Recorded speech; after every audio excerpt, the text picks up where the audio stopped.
5 अगस्त को प्रधानमंत्री नरेंद्र मोदी जी के द्वारा साकेत में, जिसे अयोध्या कहा जाता है, वहाँ पर राम मंदिर का शिलान्यास हुआ, भूमि पूजन हुआ और वहाँ पर प्रधानमंत्री ने कुल मिलाकर 35 मिनट का स्पीच किया, अपना भाषण दिया। उस भाषण में उन्होंने कई सारे विवादित मुद्दे उपस्थित किए, जिसमें से एक मुद्दा ये था कि गुरु गोविंद सिंह जी ने खुद गोविंद रामायण लिखी और इसको लेकर सिख धर्म को जो मानने वाली या सिख धर्मीय जो लोग हैं उनमें काफ़ी रोष था। उसके बाद पंजाब के कई हिस्सों में नरेंद्र मोदी जी के विरोध में आंदोलन हुए। सिख धर्मों के लोगों ने मोदी जी को चैलेंज किया कि आप अगर ये कह रहे हैं तो उसका आप सबूत भी दीजिए कि गोविंद रामायण नाम की कोई किताब है और वो गुरु गोविंद सिंह जी ने लिखी है। उस 35 मिनट के भाषण में बहुत सारी विवादित बातें हैं और उस विवादित बातों पर, उन मुद्दों पर बात करने के लिए आज हम वामन मेश्राम जी के पास आए हैं।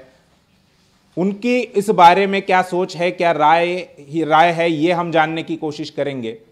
5 अगस्त बीत चुका है, 10-11 दिन हो गए हैं और इस 10-11 दिनों में हमने ये क्यों नहीं कहा, ये इस पर क्यों बात नहीं की, ये आपके मन में सवाल हो सकता है। इसका जवाब मैं देना चाहता हूं कि जब भाषण दिया नरेंद्र मोदी जी ने तब वो सारा भावनिक माहौल था देश भर में। अगर वो हम सत्य तथ्य लोगों के सामने रखते तो शायद हो सकता था कि कुछ लोग इसे अस्वीकार करते, लेकिन अब ये माहौल पूरा शांत हो गया है। लोग अब हमारी बातों को सुनेंगे और उस पर विचार जरूर करेंगे। इसीलिए आज हमने, यानी इतना समय लेने के बाद, 10-11 दिनों के बाद हम इस विषय पर विस्तार से बात करेंगे। हमारे साथ बहुजन क्रांति मोर्चा के राष्ट्रीय संयोजक वामन मेश्राम जी है। उनकी इस पूरे 35 मिनट का जो स्पीच हुआ उस पर क्या राय है, ये हम जानने की कोशिश करेंगे। मेश्राम साहब, सबसे पहले MNTV पर आपका स्वागत है।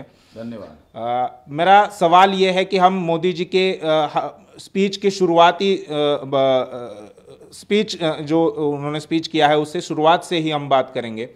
शुरुआत में उन्होंने कहा कि उत्तर प्रदेश के मुख्यमंत्री योगी आदित्यनाथ जो है वो सफल मुख्यमंत्री है, लोकप्रिय मुख्यमंत्री है। आप कितना सहमत है इस बात से? अभी तो इंडिया टुडे ने जो सर्वे किया उसमें भी उनको पहले नंबर का दिखाया गया है, तो इसका मतलब है कि ये प्रोपेगेंडा का हिस्सा है। और 2022 में जो विधानसभा का चुनाव होने जा रहा है उस चुनाव को जीतने के लिए ये प्रोपेगेंडा अभी से शुरू किया गया है।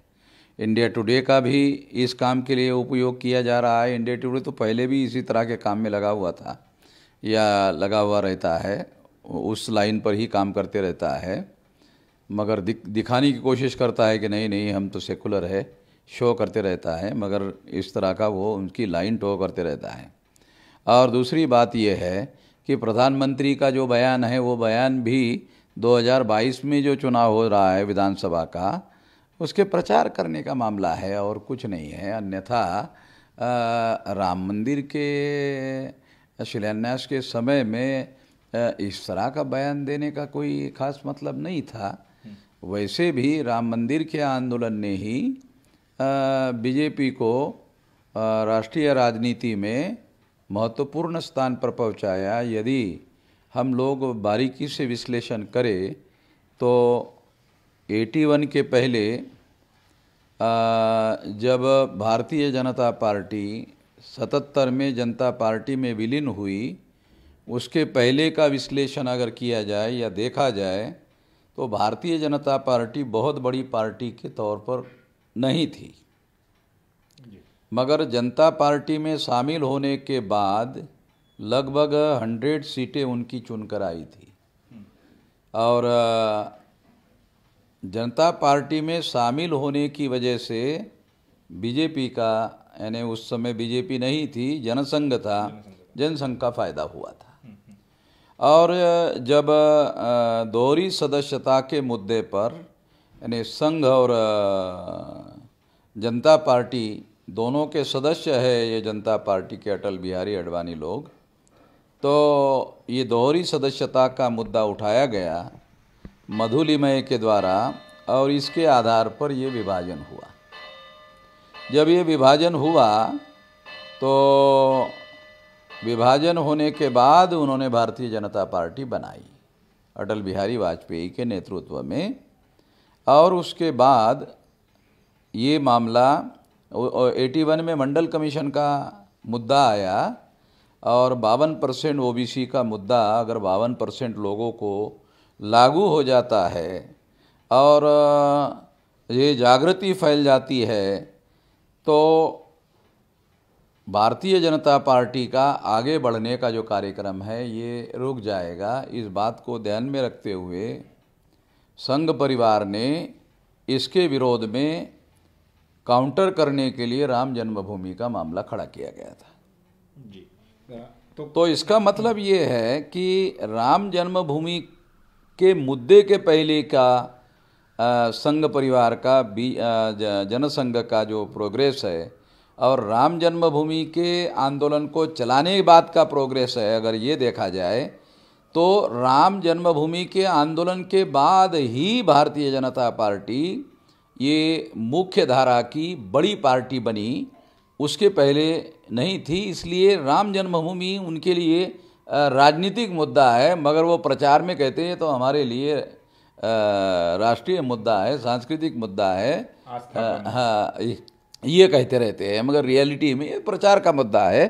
तो इसलिए नरेंद्र मोदी का ये कहना कि वो लोकप्रिय मुख्यमंत्री है, तो वो 22 के विधानसभा के चुनाव के साथ नरेंद्र मोदी इसको जोड़ना चाहते हैं। उसके पीछे एक और मकसद है कि अगर उत्तर प्रदेश में बीजेपी चुनाव विधानसभा का नहीं जीतती है तो 2024 के लोकसभा के चुनाव में नरेंद्र मोदी दोबारा एक बार चुनाव लड़ना चाहते हैं अपने नेतृत्व में और जीतना चाहते हैं। तो उसके लिए उत्तर प्रदेश में बीजेपी का जीतना जरूरी है, इसलिए भी नरेंद्र मोदी योगी का प्रोपेगेंडा करने में लगे हुए हैं। और इससे भी यही लगता है कि ये एक पूरा राजनीतिक मुद्दा है। लोग इसे धार्मिक कहते हैं या वो लोग भी कहते हैं बीजेपी वाले धार्मिक मुद्दा है या राष्ट्रीय मुद्दा है या आस्था का मुद्दा है, मगर ये पूरी तरह से राजनीतिक मुद्दा है। ये बात समझने की ज़रूरत है और इस दृष्टि से नरेंद्र मोदी ने इसको कहा और लोगों को इसी दृष्टि से इसको ग्रहण करना चाहिए। जी। मोदी जी ने उस वक्त कहा था कि सारा भारत राममय हो गया है, तो क्या ये सही है? क्योंकि आपकी तरफ से भी विरोध प्रदर्शन हो रहा था। नरेंद्र मोदी का ये कहना कि सारा भारत राममय हो गया है, ये बात सही नहीं है। जो सो कॉल्ड नेशनल मीडिया है जी, मैं उसे नेशनल मीडिया नहीं मानता हूँ, बल्कि मैं कुछ ईवीएम के मुद्दे पर नेशनल मीडिया ने जो एंटी नेशनल स्टैंड लिया है उसके आधार पर मैं उसे एंटी नेशनल कहता हूँ, राष्ट्रद्रोही मीडिया कहता हूँ। वो राष्ट्रद्रोही मीडिया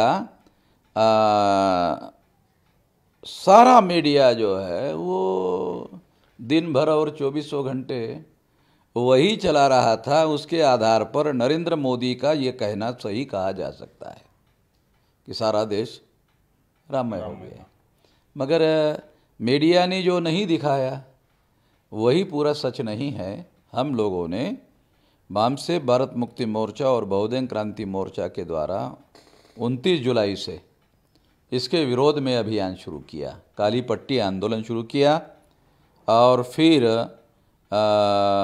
5 तारीख को इसको काला दिन मनाया गया और ट्विटर पर हैशटैग जो है वो चलाया गया और वो इतना ज़्यादा आगे बढ़ रहा था कि भारत में ट्विटर का काम देखने वाले संभवतः जो ब्राह्मण लोग होंगे उन्होंने हम लोगों का ट्विटर इतने तेज़ी से आगे बढ़ रहा है उसको ब्लैकआउट करने के लिए दूसरे मीडिया में दिखाई देता था, मगर ट्विटर पर दिखाई नहीं देता था। तो इस मुद्दों को आधार बनाकर हम लोगों ने सुप्रीम कोर्ट के लॉयर से बात की और ट्विटर पर सुप्रीम कोर्ट में बड़ा केस करने हम जा रहे हैं कि वो हमारे मौलिक अधिकार का, जिसके तहत उसको ये अधिकार मिला हुआ है चलाने का, उसका उसने उल्लंघन किया और इसलिए इसके विरोध में हम उसके विरोध में केस दाखिल कर रहे हैं कि निष्पक्षता का जो मापदंड है उसके खिलाफ वो काम कर रहा है। दूसरे के दिख रहा है, हमारा दिख नहीं रहा है, जबकि बहुत बड़े पैमाने पर लोग उसका समर्थन कर रहे हैं। तो इसलिए इस आधार पर, इस सबूतों के आधार पर यह भी कहा जा सकता है कि बीजेपी वालों ने ट्विटर पर दबाव डाला हो कि इसको आप क्यों दिखा रहे हो। जी। तीसरी बात, संभावना यही ज़्यादा है कि बीजेपी ने संघ परिवार ने इसके ऊपर दबाव डाला और ट्विटर ने उस दबाव को स्वीकार किया हो। तीसरी बात यह है कि आमतौर पर जब ट्विटर पर कोई बात बहुत बड़े पैमाने पर उछलती है और लोगों का समर्थन मिलता है तो प्रिंट मीडिया में और इलेक्ट्रॉनिक मीडिया में वो खबर बनती है और उस खबर को प्रिंट मीडिया में और इलेक्ट्रॉनिक मीडिया में दिखाया जाता है। जी। मगर हमारा मामला ऐसा बहुत बड़े पैमाने पर उछलने के बावजूद भी प्रिंट मीडिया वालों ने और इलेक्ट्रॉनिक मीडिया ने ब्लैकआउट करने का काम किया। ये ब्लैकआउट करने का काम इस बात को सिद्ध करता है कि ये राममय होने की जो बात वो कह रहे हैं ये एक नौटंकी है, टोटका है रोकने का, और दूसरे लोगों की बात जो है लोगों तक नहीं पहुंचनी चाहिए, इसलिए वो ऐसा कर रहे थे। इससे ये भी पता चलता है कि वो डरे हुए थे। और तीसरी एक बात और भी एक पता चलती है कि उनको ऐसा लगता है कि अगर ये नंबर पर आ जाता है तो फिर तो हम जो कह रहे हैं वो बात झूठी साबित हो जाएगी। तो वो ये सारे टोने टोटके का इस्तेमाल कर रहे थे, ऐसा मैं मानता हूँ। और इसके आधार पर यह सिद्ध होता है कि पूरा भारत राममय हो गया था। ये जो नरेंद्र मोदी का कहना है ये बात सही नहीं है। जी। ये तथ्य के आधार पर झूठ है, फैक्ट के आधार पर झूठ है। मोदी जी ने ये भी कहा था कि राम मंदिर का जो आंदोलन है वो पवित्र आंदोलन है। तो पवित्र किस लिहाज से ये उन्होंने एक्सप्लेनेशन नहीं दिया, लेकिन उन्होंने कहा ये पवित्र आंदोलन है। तो आप इसको किस प्रकार से देखते हैं? इसे पवित्र आंदोलन नरेंद्र मोदी के द्वारा कहा जा रहा है, मगर मैं तो ऐसा नहीं मानता हूँ कि इसमें कोई पवित्रता है। और पवित्रता ना होने की एक बहुत बड़ी वजह यह है कि ये जिस भूमि पर राम मंदिर बनाया जा रहा है वो राम जन्मभूमि नहीं है, वो बुद्ध भूमि है। पुरातत्व विभाग के जो डायरेक्टर रहे हैं अंग्रेज़ों के समय में, उन्होंने सारे सबूतों के आधार पर इसे कहा कि ये बुद्ध भूमि है और ये सारा का सारा रिटन रिकॉर्ड अवेलेबल है। इवन इलाहाबाद हाई कोर्ट ने विश्व हिंदू परिषद के लोगों को, बीजेपी के लोगों को, आरएसएस के लोगों को ये कहा था कि ये आप बताइए, आप कह रहे वहाँ राम का जन्म हुआ तो कब हुआ है, इसका सबूत बताइए। तो इन्होंने विश्व हिंदू परिषद की जो मार्गदर्शक मंडल था, उन्होंने 3 दिन हरिद्वार में उस समय मीटिंग लगाई। जब इन्होंने आदेश दिया तो उसका जवाब देने के लिए 3 दिन की मीटिंग लगाई हरिद्वार में। मैं उत्तर प्रदेश में ही था। तो मीटिंग लगाने के बाद में तीसरे दिन वो प्रेस के सामने आए, उनके स्पोक्स पर्सन, और उन्होंने बयान दिया कि राम का जन्म वहीं पर हुआ है और ये हमारे आस्था का प्रश्न है और आस्था के कोई सबूत नहीं हुआ करते। खुद विश्व हिंदू परिषद ने, आरएसएस ने, मार्गदर्शक मंडल ने इस बात को स्वीकार किया कि राम जन्म के कोई सबूत हमारे पास नहीं है। अगर राम का नाम पवित्र मानकर अगर नरेंद्र मोदी ये बात कह रहे हैं तो राम का तो वहाँ जन्म ही नहीं हुआ। इस दृष्टि से ये पवित्र है ऐसा नहीं माना जा सकता। तीसरी बात कि बुद्ध भूमि वहाँ निश्चित रूप से पवित्र है क्योंकि वहाँ बुद्ध का स्तूप था। और कोर्ट के आर्गुमेंट के दौरान जजेस ने सुप्रीम कोर्ट के वकील को पूछा कि आप क्या कहना चाहते हो, राम मंदिर नहीं है ऐसा आपका कहना है क्या? हमारा ये कहना है वहाँ राम मंदिर नहीं है, वहाँ कोई गोलाकार चीज़ है। तो ये गोलाकार चीज़ क्या है, जज ने पूछा। तो मुसलमानों के वकीलों ने ये कहा कि वो गोलाकार चीज़ बौद्ध स्तूप लगती है, मंदिर नहीं लगता। तो जजेस को ऐसा लगा कि ये तो मामला दूसरी तरफ जा रहा है और ये सारा का सारा जो हम लोगों ने डिसाइड करने का निर्णय किया उसके विरोध में जा रहा है। तो उन्होंने मुसलमानों के वकील को ये कहकर चुप कराया कि क्या आपने देखा है, ऐसा कहकर उसको चुप किया है।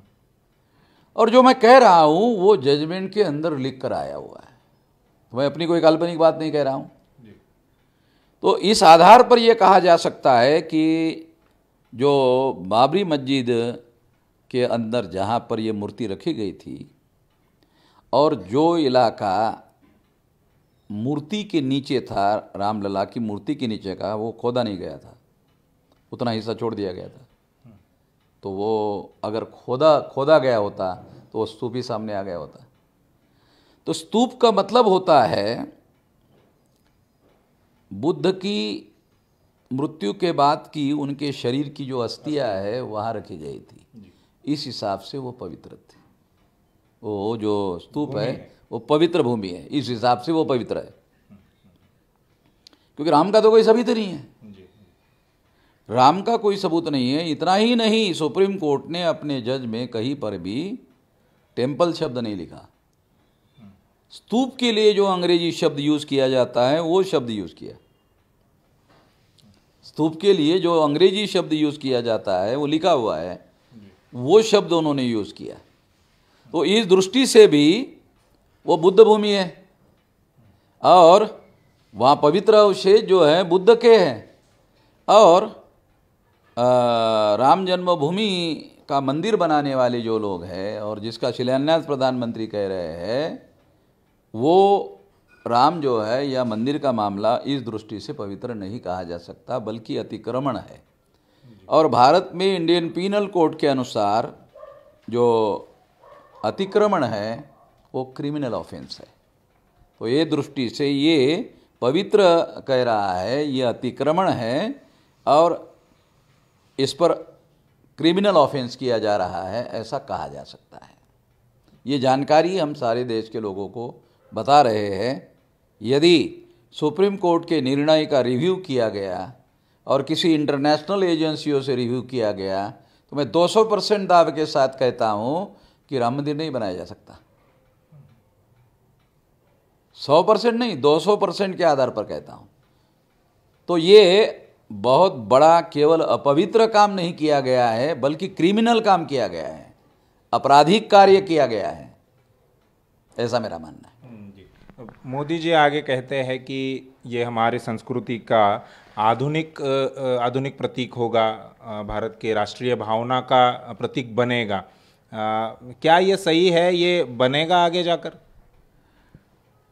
ब्राह्मणों ने जिस तरह से इस मंदिर को बनाने का प्लान बनाया और पर्दे के पीछे उन्होंने जो प्लान बनाया वो तो छुपा हुआ है, मगर जिस तरह से सारे के सारे मीडिया वाले राममय हो गए थे, भारत की प्रजा राममय नहीं हुई थी, मीडिया वाले राममय हो गए थे। और जो इंडिया टुडे है ना, ये अपना एनडीटीवी वाला, वो कहते रहता कि नहीं हम लोग इनकी सेकुलर है, हम नहीं मानते हैं। वो भी दिन भर यही बता रहा था। तो मैं तो बहुत सारे मुसलमानों को कहते रहता हूँ, अरे तुम लोग काम का जायजे में आते रहते हो, तुमको सही तरीके की जानकारी नहीं है, तो सही तरीके का विश्लेषण करना चाहिए और उसके आधार पर तय करना चाहिए। सारा का सारा ब्राह्मण बनिया कंट्रोल है मीडिया, और इसलिए जितने गलत काम भारत में हो रहे हैं, संविधान के विरोध में काम हो रहे हैं, वो मीडिया उसके ऊपर पर्दा डालता है। मीडिया उसके ऊपर पर्दा डालता है, इसलिए संविधान के विरोध में बहुत सारे काम भारत में हो रहे हैं। उसमें एक बहुत बड़ा काम है कि राम मंदिर को ब्राह्मणों ने वेटिकन की तरह डेवलप करने का प्लान बनाया कि भविष्य में अगर हम लोग भारत में हिंदू राष्ट्र बनाने में कामयाब होंगे तो उस हिंदू राष्ट्र का कोई प्रतीक होना चाहिए। तो उस प्रतीक के तौर पर वो राम मंदिर डेवलप करना चाहते हैं ब्राह्मणों का, क्योंकि मैं इसको ब्राह्मणों का मानता हूँ। और जिस तरह से पुष्यमित्र शुंग ने सम्राट बृहदत्त मौर्य की हत्या करके भारत में ब्राह्मणों ने विजय उत्सव मनाया था, ये सोचने वाली बात है। और वही जो पुष्यमित्र शुंग है उसी ने साकेत में आकर अयोध्या मनाया। अयोध्या राम की राजधानी नहीं है, अयोध्या पुष्यमित्र शुंग की राजधानी है। और पुष्यमित्र शुंग राम की तरह काल्पनिक व्यक्ति नहीं है। पुष्यमित्र शुंग वो व्यक्ति है जिसने सम्राट बृहदत्त मौर्य की पाटलिपुत्र में हत्या की, और हत्या करने के बाद उसे ये डर लगा कि मैं गद्दार घोषित हो जाऊंगा और उनके निष्ठावान लोग मेरी हत्या कर देंगे, इसलिए डर के मारे वहाँ से वो भाग कर आ गया यहाँ साकेत में। और यहाँ आकर यहाँ पर उसने अपनी राजधानी बसाई, और राजधानी का इसलिए नाम अयोध्या रखा। अगर भाषा शास्त्र के अनुसार अयोध्या का विश्लेषण किया जाए, संधि विग्रह किया जाए, तो उसका एक अर्थ ऐसा निकलता है अयोध्या का, युद्ध किए बगैर जो राजधानी बनाई गई है अयोध्या।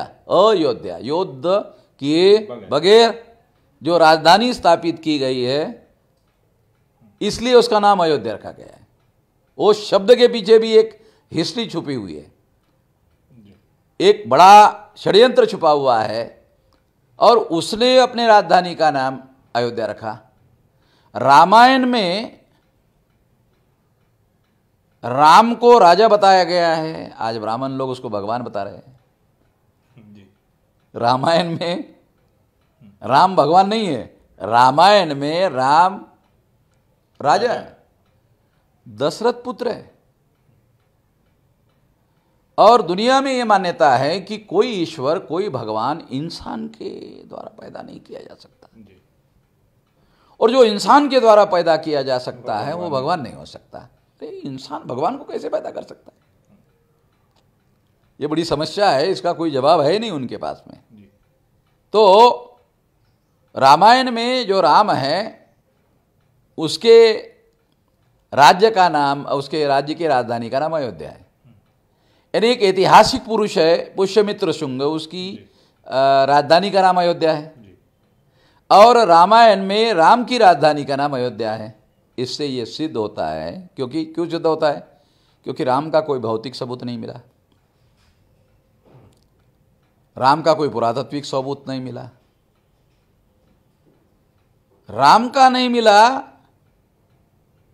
जन्म से संबंधित सीता का भी नहीं है।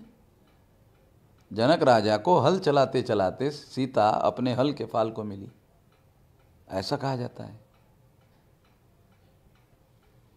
तो भारतीय प्राच्य विद्या में सीता को भूमाता कहा जाता है।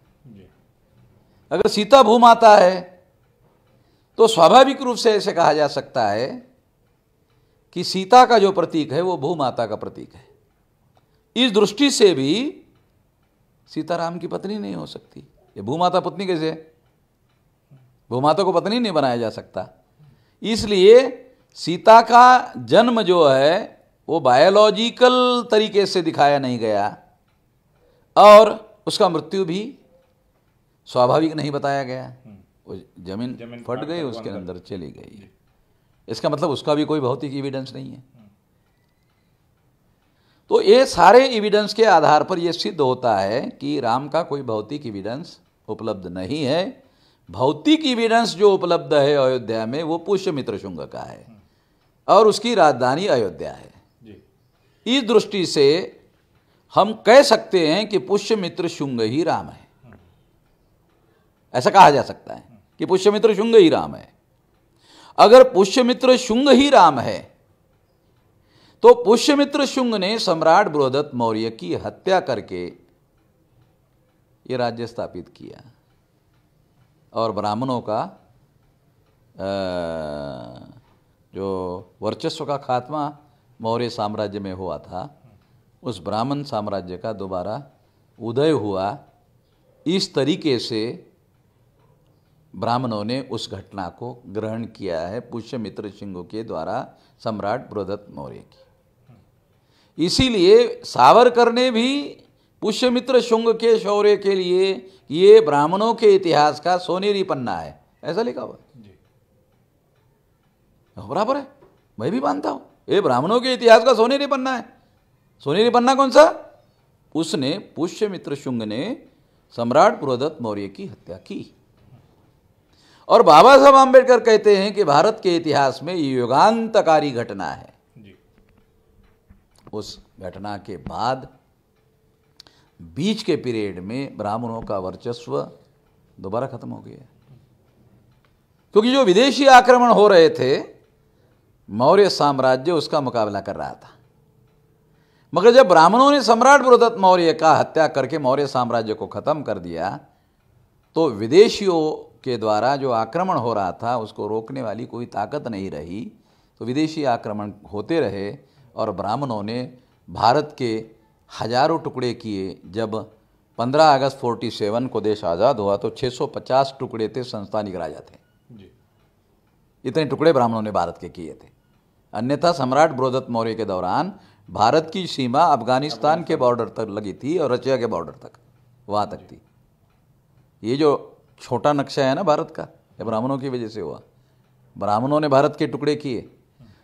14 अगस्त 47 को जो पाकिस्तान बना वो टुकड़ा भी ब्राह्मणों ने ही बनाया, उसके भी हमारे पास डॉक्यूमेंट्री एविडेंस है। तो उसके बाद फिर ब्राह्मणों का जो विजय उत्सव था वो खत्म हो गया। फिर दोबारा वो ऐसा सोचते हैं कि दोबारा हमने राम मंदिर बनाकर फिर ये होगी, ये जो नरेंद्र मोदी कह रहा है राष्ट्रीय भावना, ये राष्ट्रीय भावना होगी। मैं कहता हूं राम मंदिर भारतीय राष्ट्रवाद पर आक्रमण है। ये भारत का मूल राष्ट्रवाद जो है उस पर आक्रमण है। और ये मैं ऐसा मानता हूं 10-20 साल में सारे भारत के जो मूल निवासी लोग हैं इस बात को स्वीकार कर लेंगे जो आज मैं कह रहा हूं। ये ज़्यादा देर चलने वाला नहीं है। इसीलिए मैं ये कहता हूं कि यदि ब्राह्मण कहते हैं मुगलों ने दूसरों के भूमि पर अतिक्रमण करके ये मस्जिद बनाई, तो हम कहते हैं कि बुद्ध भूमि पर अतिक्रमण करके ब्राह्मणों ने राम मंदिर बनाया। उन्होंने भी सत्ता का सहारा लेकर किया, इन्होंने भी सत्ता का सहारा लेकर किया। अगर सत्ता बदल गई तो फिर ये राम मंदिर का अस्तित्व कैसे रहेगा, ये तो नहीं कहा जा सकता जी। इसके बारे में उन्होंने शायद नहीं सोचा होगा। इसलिए मेरा ऐसा मानना ये जो होगा है ये अनिश्चित है। हो सकता है, नहीं भी हो सकता। हाँ, ये होगा जो है ये केवल निश्चित जो कहा जा रहा है। मैं इस बात को नहीं मानता कि ऐसा ही होगा, बल्कि ये जो ब्राह्मणों ने इसे दोबारा अपना विजय जो पुष्यमित्र शुंग के दौरान हासिल किया था, उसी पुष्यमित्र शुंग को उन्होंने अवतार घोषित किया। क्योंकि अवतार के लिए एक शर्त है ब्राह्मणों की, अवतार संकल्पना में किसी न किसी की हत्या करनी पड़ती है। तो पुष्यमित्र शुंग ने सम्राट बृहदत्त मौर्य की हत्या की। जिन लोगों को, मूल निवासियों को ऋग्वेद में असुर, दैत्य, दानव ने किसी न किसी असुर की हत्या करनी पड़ती है, दैत्य की हत्या करनी पड़ती है, राक्षस की हत्या करनी पड़ती है, तब ही जाकर के वो अवतार होता है। हत्या करने के लिए ही हत्या करने के लिए अवतार धारण किया जाता है। इस दृष्टि से पुष्यमित्र शुंग जो है राम के नाम पर अवतार लिया है, ऐसा उन्होंने रामायण में प्रोजेक्ट करने की कोशिश की। इसलिए रामायण लिखा। रामायण इसलिए लिखा, रामायण लिखने के पीछे एक बहुत गहरा मकसद है कि पुष्यमित्र शुंग ने जो सम्राट बृहदत्त मौर्य की हत्या की उस पर पर्दा डालने के लिए रामायण लिखी गई। ये गुप्त काल में लिखी गई। ये बात इवन सुप्रीम कोर्ट में संघ परिवार के वकील ने स्वीकार की, रिकॉर्ड में है। संघ परिवार के वकील ने इस बात को स्वीकार किया कि ये गुप्त काल में रामायण लिखी गई। हाँ, प्राचीन प्राचीन प्राचीन प्राचीन।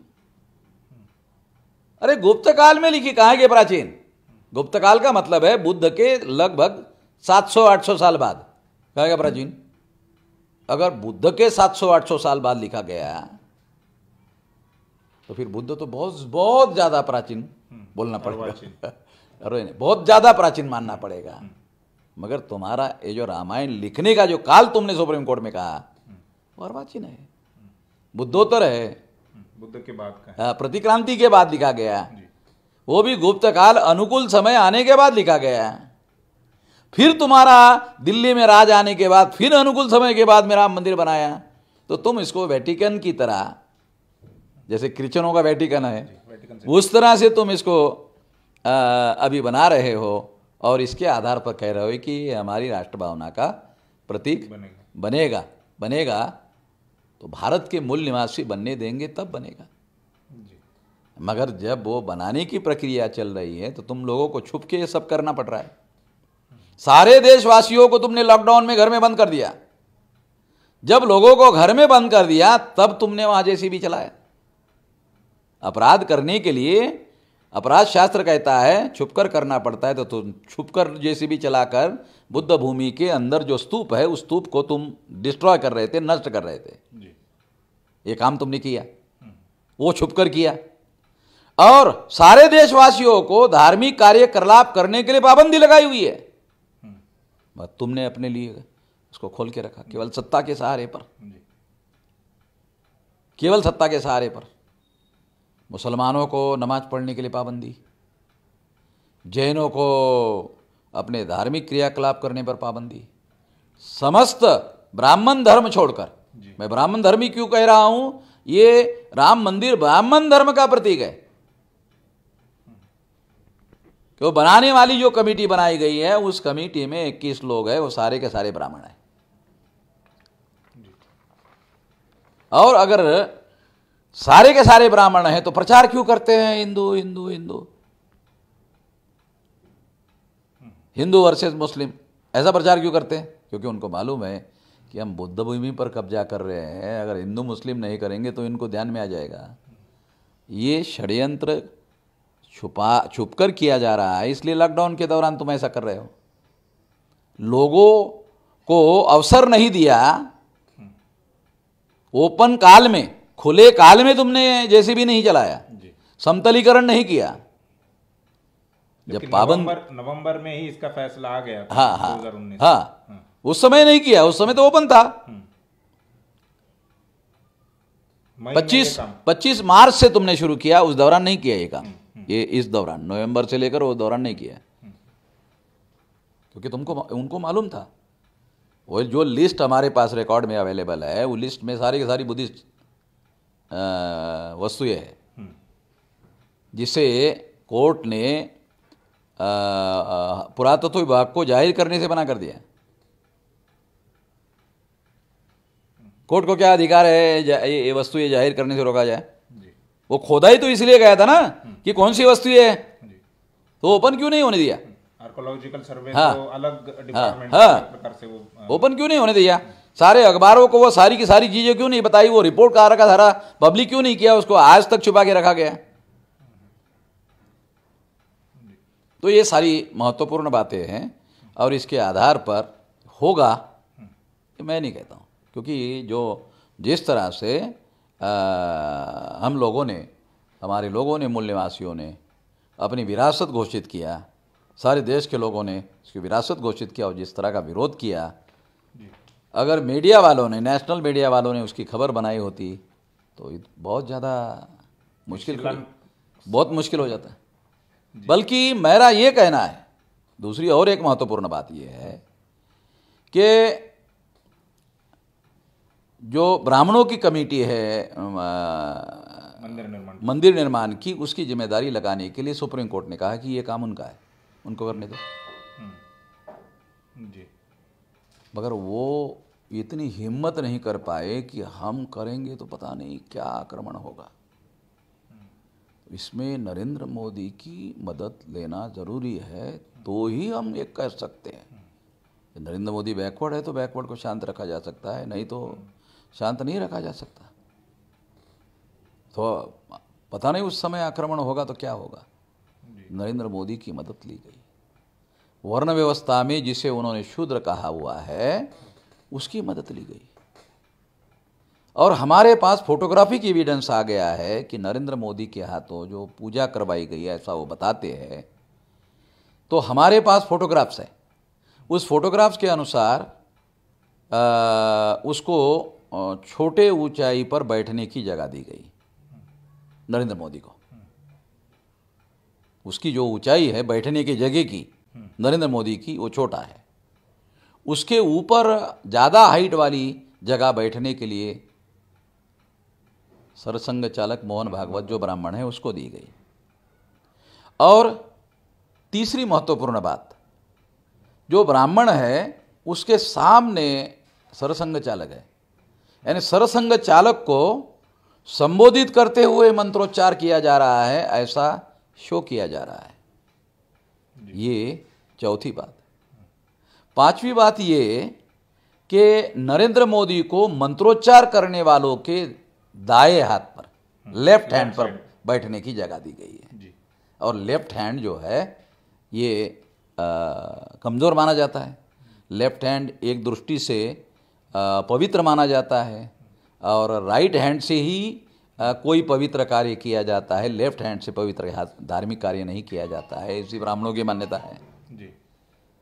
तो इसलिए नरेंद्र मोदी को लेफ्ट हैंड पर रखा गया है। एक प्रकार से नरेंद्र मोदी की बेइज्जती की गई है, और इस तरह से सारे बैकवर्ड क्लासेस की 52% लोगों की बेइज्जती की गई है, अपमानित किया गया है। और ये जो अपमानित करने का काम किया गया है, तो फिर बुलाया काहे के लिए? क्योंकि उनको डर था कि हम ट्रस्ट वाले ब्राह्मण लोग हैं, अगर हम ही करें तो हम तो ये नहीं कर पाएंगे, क्योंकि सारा आपराधिक कार्य कर रहे हैं। उनको मालूम है कि हमने बुद्ध स्तूप तोड़ा, हम जबरदस्ती कर रहे हैं, ये तो शासन सत्ता की मदद से कर रहे हैं। अगर नरेंद्र मोदी हाजिर नहीं रहा तो फिर क्या हो सकता है? अकेले योगी के द्वारा ये होगा ऐसा नहीं कहा जा सकता, क्योंकि योगी ये गोरखनाथ का भगत है, और गोरखनाथ तो तंत्रयानी आचार्य हैं, जो बुद्धिस्ट पंथ का तंत्रयान जो है वो बुद्धिस्ट का एक ब्रांच एक शाखा है। क्योंकि उसका जो पहराव है वो बौद्ध भिक्षुओं की तरह जो कलर होता है उस कलर का है, और वो ब्राह्मणों के साधुओं की तरह बड़ी बड़ी जटाएं नहीं बढ़ाता है, भिक्षुओं की तरह सरमुंडन करता है। ये तो वो उसका पार्ट एंड पार्सल है दीक्षा का। मतलब उसका महंत बनने के लिए उसका पार्ट एंड पार्सल है, ऐसी दीक्षा करने के लिए ऐसा करना पड़ता है। तो उस दृष्टि से वो योग्य व्यक्ति नहीं है, और केवल उसी के सहारे से ये मामला रोका जा सकता है, कोई बवाल रोका जा सकता है। बोल नहीं सकते, क्योंकि ये चतुर्मास में किया जा रहा है, और चतुर्मास में कोई निर्माण कार्य नहीं किया जाता है, ऐसा शंकराचार्य का कहना है जी। ऐसा शंकराचार्य ने कहा है। स्वरूपानंद जो है उन्होंने कहा, हाँ, स्वरूपानंद ने कहा। और ये चतुर्मास में ये कार्य नहीं किया जाता, ये अशुभ होता है जी। तो मुझे स्वरूपानंद की बात सही लगती है, क्योंकि हमने सारे देश भर में इसका विरोध करके इसे अशुभ घोषित किया है। उसकी बात सही साबित किया है। उन्होंने सही सोचा था कि ये कार्य, और जैसे ही विरोध होगा वहाँ से अशुभ कार्य शुरू हो जाएगा ब्राह्मणों के दृष्टि से, और इसका अंत क्या होगा? अशुभ का अंत अशुभ ही होगा। ये जो शंकराचार्य ने सोचा उसकी बात सच साबित होगी। नरेंद्र मोदी जो कह रहा होगी वो नहीं होगी, शंकराचार्य की बात सही साबित होगी। नरेंद्र मोदी जी आगे कहते हैं कि राम मंदिर बनने से ये पूरे अयोध्या का अर्थतंत्र बदल जाएगा, नए अवसर निर्माण होंगे। तो क्या ऐसा उन्होंने जब सरदार पटेल जी की मूर्ति वहाँ पर लगवाई थी तब भी कहा था कि टूरिज्म भारत में आएगा, विदेशों से लोग आएंगे, अर्थतंत्र बदल जाएगा। लेकिन 1-1.5 साल होने को है, लेकिन फिर भी वहाँ का कुछ अर्थतंत्र बदलते हुए नहीं दिखाई दे रहा। तो राम मंदिर के निर्माण से अयोध्या का अर्थतंत्र कैसे बदलेगा? क्या आप इस पर विश्वास करते हैं? देखो, सबसे अहम बात तो सरदार वल्लभ भाई पटेल की मूर्ति जब नरेंद्र मोदी ने वहाँ लगाई, हम इसका विरोध नहीं करते हैं, मगर वहाँ आदिवासियों को विस्थापित किया, उसका हम विरोध करते हैं। लगभग 40 गांव वहाँ से विस्थापित किए गए। दूसरी और एक बात है, जिन लोगों को, आदिवासियों को विस्थापित किया गया, अगर उस अर्थतंत्र में जिनको आर्थिक दृष्टि से विस्थापित कर दिया गया, उनको अगर वहाँ सेटल किया जाता तो नरेंद्र मोदी की बात वहाँ सही साबित की जाती या मानी जा सकती थी। मगर उन्होंने तो वहाँ उजाड़ने का काम किया। इस बात को सही तो नहीं कहा जा सकता। ये आंदोलन भी हमने चलाया। दूसरी बात, अयोध्या में राम मंदिर बनने से अयोध्या का अर्थतंत्र बदल जाएगा, तो मैं तो ऐसा मानता हूँ कि राम मंदिर कोई आर्थिक घटना नहीं है। अगर मान लो रोजगार निर्माण करना है, रोजगार बढ़ाना है, वो इंडस्ट्रियल पॉलिसी का हिस्सा माना जा सकता है। और इंडस्ट्रियल पॉलिसी बनाने के लिए राम मंदिर बनाने के बाद ही होगा, या राम मंदिर बनाए बगैर भी इंडस्ट्रियल डेवलपमेंट किया जा सकता है। अयोध्या का इंडस्ट्रियल डेवलपमेंट किया जा सकता था और उससे आर्थिक विकास हो सकता था। केवल इसी की वजह से उसका अर्थतंत्र बदल जाएगा, ऐसा मुझे कोई ख़ास बात नहीं लगती है, क्योंकि इससे भी बड़े बड़े मंदिरों के देवस्थान भारत में है, साउथ इंडिया में भी है, तो उसने बहुत बड़ा अर्थतंत्र बदल दिया। ऐसा कोई उदाहरण उपलब्ध नहीं है पहले। तो ये इस संबंध में कहना बहुत ज़्यादा बड़ा आकलन करना होगा कि इससे बहुत बड़ा अर्थतंत्र बदलाव होगा, टूरिज्म बढ़ेगा, बढ़ेगा। तो दूसरा, विदेशों से लोग आएंगे। विदेशों से कौन लोग आएंगे? जो विदेशी लोग हैं, वहाँ विदेशी लोग, सबसे बड़ी बात तो भारत से जो ब्राह्मण लोग विदेशी यूनिवर्सिटी में भाषण करने के लिए जाते हैं, तो राम काल्पनिक है ऐसा यूनिवर्सिटी में भाषण देते हैं यहाँ के जो ब्राह्मण जाते हैं। क्यों? क्योंकि उनको मालूम है ये कोई भी बात सवाल पूछेंगे, सबूत मांगेंगे, तो वहाँ तो ये नहीं कहा जा सकता कि आस्था का सवाल है और आस्था के कोई सबूत नहीं हुआ करते, तो वो उनको खदेड़ देंगे, ले जाओ, भग जाओ, सबूत बगैर सबूत के मान लेंगे, गधे लोग हैं हम लोग। तो जब वही ब्राह्मण भारत में आते हैं तो गधे लोगों के सामने कहते इतिहास है, और वहाँ जाकर कहते हैं कल्पना है, रामायण काल्पनिक दृष्टि से लिखा गया है, ऐसा लिखते हैं। तो इस दृष्टि से जो विदेशी लोग इसे काल्पनिक मानते हैं, तो वो लोग भारत में कैसे आएंगे? एक तो विदेशी आएंगे, ये बात सही नहीं है। दूसरी बात, जो विदेश में लोग यहाँ से गए हुए वो तो अपनी तरक्की करने के लिए गए हुए हैं, और जब वो यहाँ से वहाँ जाते हैं तो वहाँ का समाज जीवन और वहाँ की विचारधारा, वहाँ का प्रभाव बढ़ता है।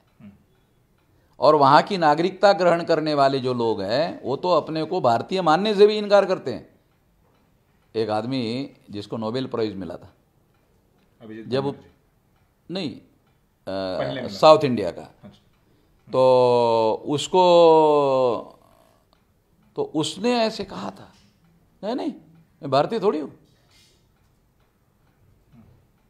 उसने अपने को भारतीय मानने से भी इनकार कर दिया था, मैं तो अमेरिकन हूँ।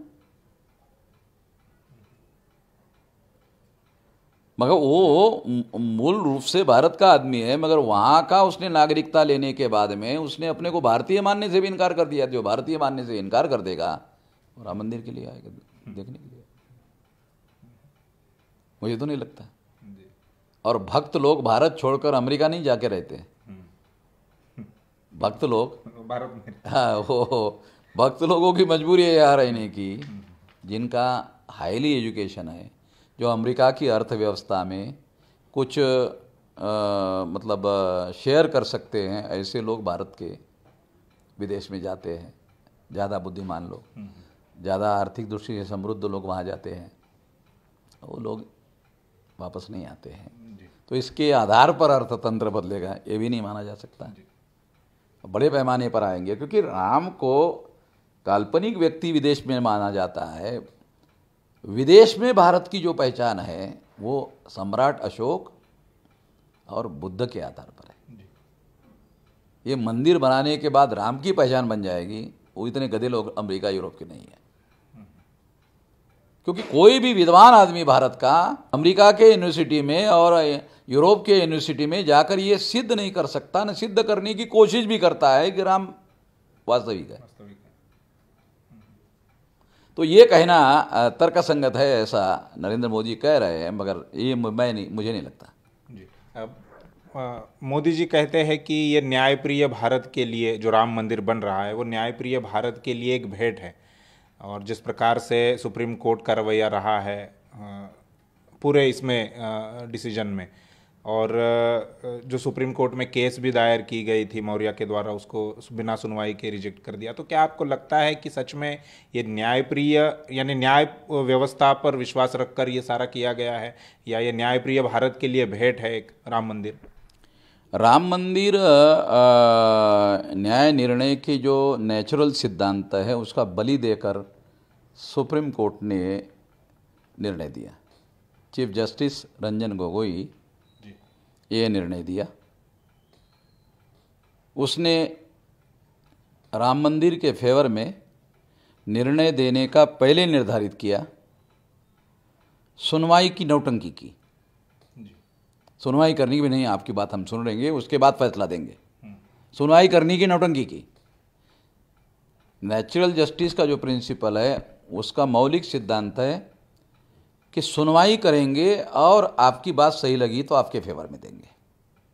मगर इस निर्णय में ऐसा हुआ कि पहले से डिसाइड किया गया कि राम मंदिर के फेवर में देने का है और सुनवाई की नौटंकी की गई।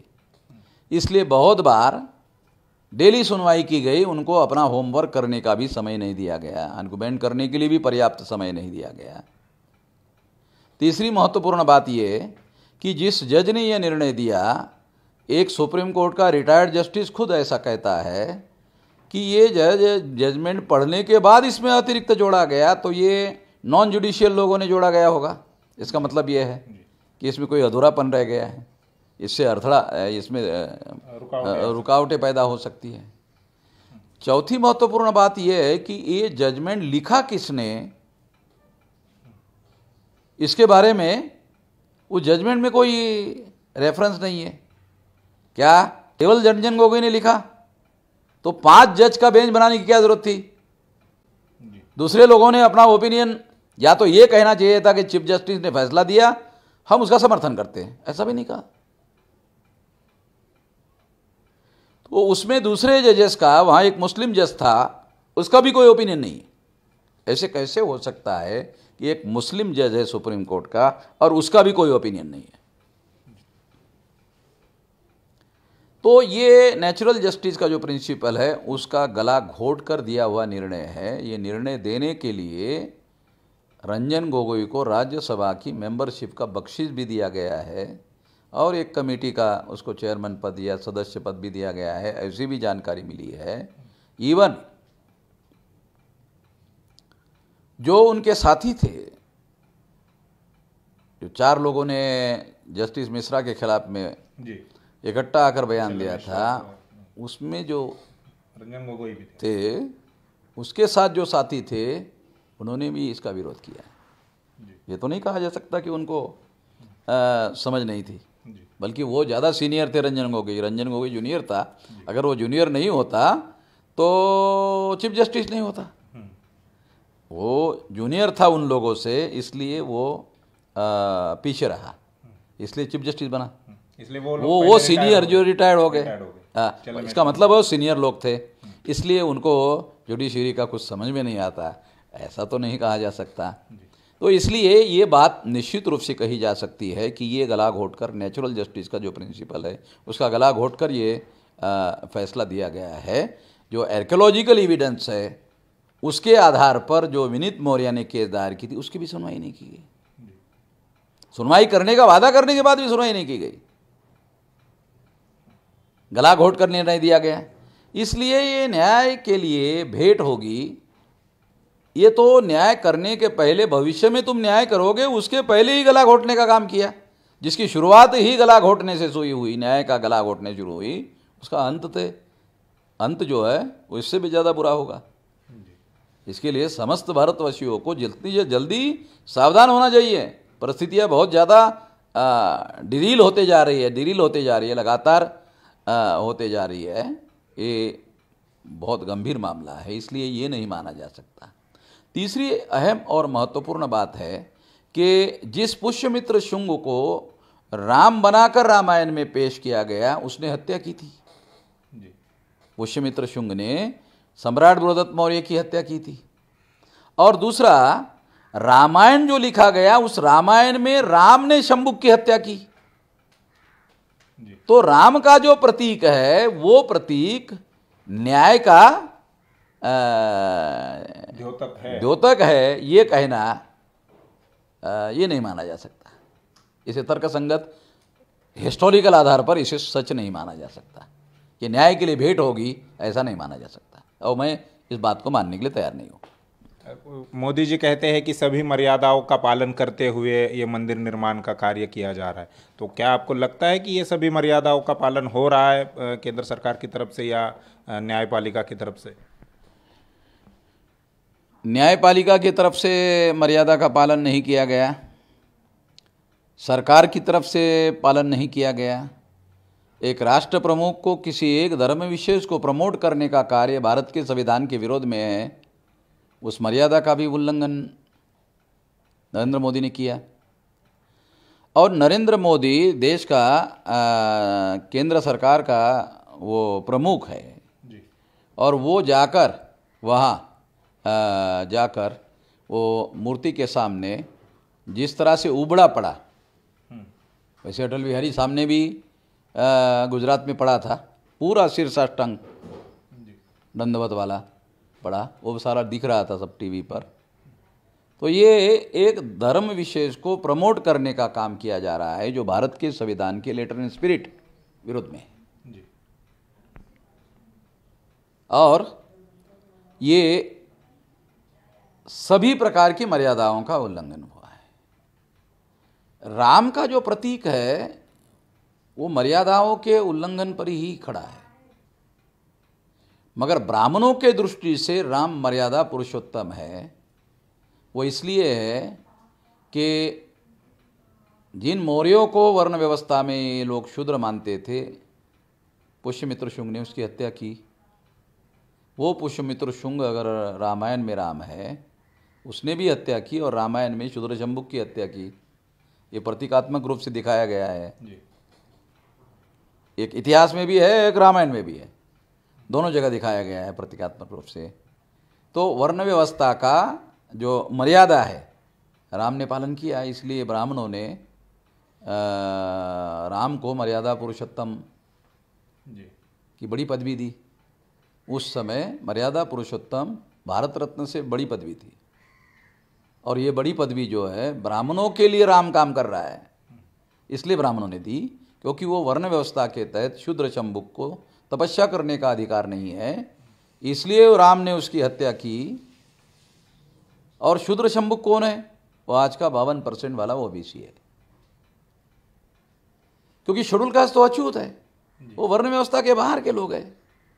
वर्ण व्यवस्था के अंदर जो शूद्र है, वही वर्ण व्यवस्था के अंदर जो शूद्र है, वही मंडल कमीशन में ओबीसी है। तो ये बात जो है, इस दृष्टि से राम जो है मर्यादा पुरुषोत्तम ऐसा कहा जा सकता है उसके दृष्टि से जी। मोदी जी ये भी कहते हैं कि भगवान बुद्ध भी राम से जुड़े हुए हैं, उनका उस भाषण में एक स्टेटमेंट है। आप कितना सहमत हैं उनके इस स्टेटमेंट से? नहीं, एक दृष्टि से नरेंद्र मोदी के ये बात से एक दृष्टिकोण से सहमत हुआ जा सकता है। वो दृष्टि ये है कि जिस जमीन पर ये राम मंदिर बनाया जा रहा है, राम मंदिर, उस जमीन के नीचे बुद्ध स्तूप था, उस दृष्टि से उसको डिस्ट्रॉय किया गया। इससे तो जुड़े हुए हैं, ये दृष्टिकोण से जुड़े हुए। जो 70 एकड़ जगह है लगभग, 2.77 का फैसला केवल दिया है सुप्रीम कोर्ट ने, 70 एकड़ का नहीं, वो तो केंद्र सरकार ने उसको हैंड ओवर किया है। वो सारी की सारी भूमि जो है वो बुद्ध भूमि है, वो सारा जो प्लॉट है 70 एकड़ का, वो सारा का सारा बुद्ध है, क्योंकि वहाँ बहुत बड़ा विहार था, संगाराम था, 3000 भिक्षु निवास करते थे, और बुद्ध 16 साल तक साकेत में वर्षावास करने के लिए वहाँ आए थे। हिस्टोरिकल एविडेंस, ये सामान्य बात नहीं है। तो इसलिए वहाँ बुद्ध स्तूप बनाया गया था, और बुद्ध स्तूप कौन से समय में क्या बनाए गए उसके भी सारे के सारे एविडेंस अवेलेबल है। तो इस दृष्टि से नरेंद्र मोदी का ये कहना है, इस दृष्टि से कि बुद्ध भी राम से जुड़े हुए हैं, ये ऐसे कहा जा सकता है, अन्यथा ये तो अतिक्रमण है। इस दृष्टि से तो सही है। दूसरी एक और बात है कि जो जातक कथाएं हैं, उन जातक कथाओं में एक दशरथ जातक कथा है। वहाँ दशरथ जातक कथा में जो प्रतिक्रांति के पूर्व है, और ईसा पूर्व 185 के पूर्व की बात है ये, और उस समय जो दशरथ जातक है, उस दशरथ जातक में राम जो है दशरथ के पुत्र दिखाए गए हैं, राम को जी। मगर उस राम को बोधिसत्व राम बताया गया है। ये घटना 800, 900, 1000 साल पहले की घटना है, जब रामायण लिखा गया। रामायण लिखा गया उससे 700-800 साल, 900 साल या 1000 साल पहले की है जातक कथा का। और इस हिसाब से रामायण जब गुप्त काल में लिखा गया तो लिखने के लिए एक चोरी की गई ब्राह्मणों ने, क्योंकि रामायण ब्राह्मणों ने लिखा है। कोई कुछ भी कहता रहे, मगर रामायण ब्राह्मण ने लिखा। एक ब्राह्मण ऐसा कहता है कि वो ब्राह्मण का नाम अग्नि शर्मा है, अग्नि शर्मा है जी। हाँ, उसको हमने सबूत पूछा तो बताया नहीं, मगर उसने ये हमारे इस पर कहा कि वहाँ ये बात सही है कि वो ब्राह्मण ने पुष्यमित्र शुंग को सामने रख के लिखा हुआ है।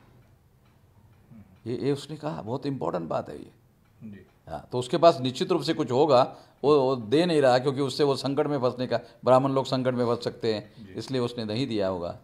ये एक वजह हो सकती है। और तीसरी बात ये कि ये जो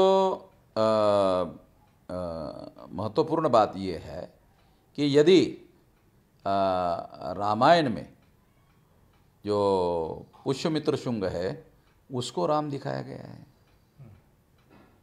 ये जो मैं आपको बता रहा हूँ, इस दृष्टि से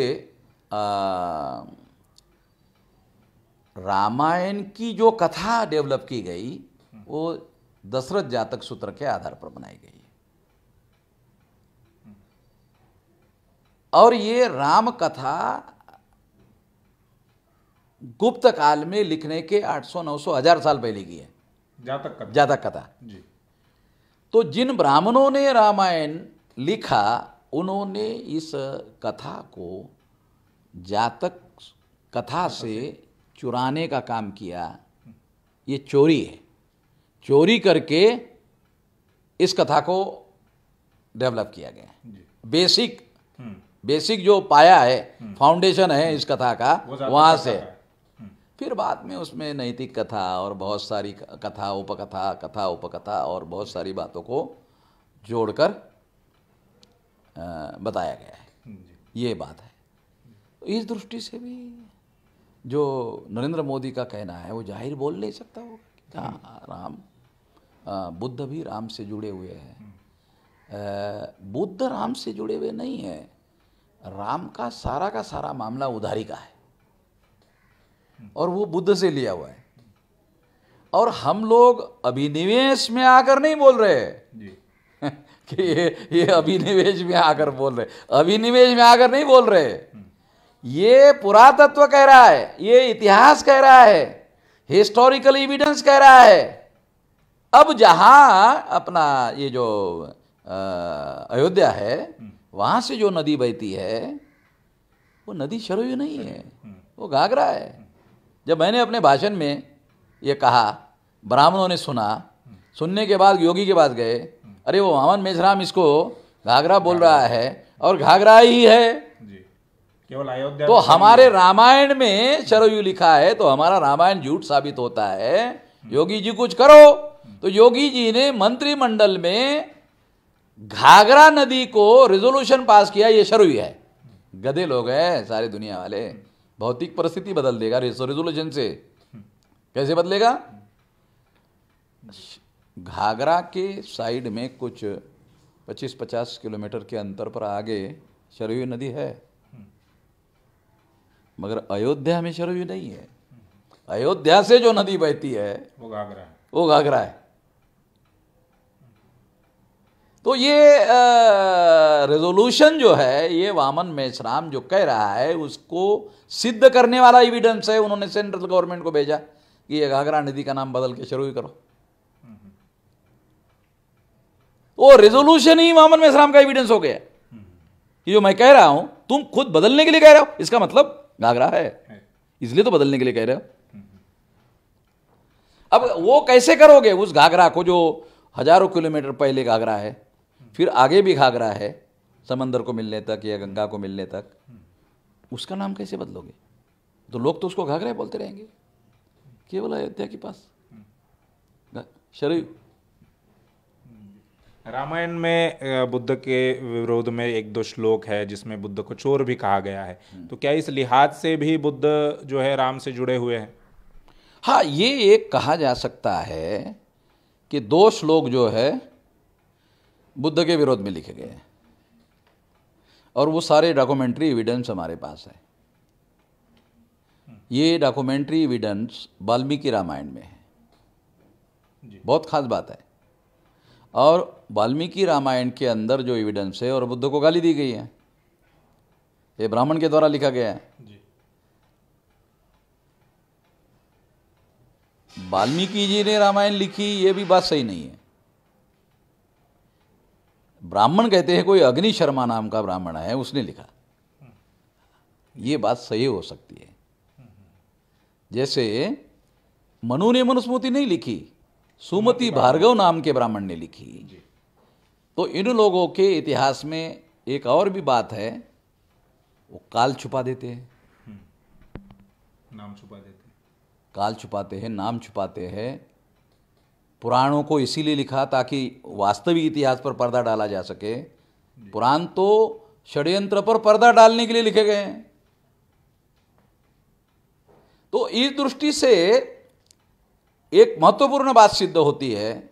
वो बात क्या सिद्ध होती है कि रामायण बुद्धोत्तर कालीन रचना है, बुद्ध के बाद की गई। अगर रामायण राम पहले हो गए होते, रामायण पहले लिखा होता, अगर पहले लिखा होता तो बुद्ध के पहले लिखा होता, तो बुद्ध को गाली कैसे दिया? बुद्ध का जिक्र नहीं होता, बुद्ध का जिक्र नहीं होता। ये सिद्ध करता है कि ये बुद्धोत्तर कालीन रचना है।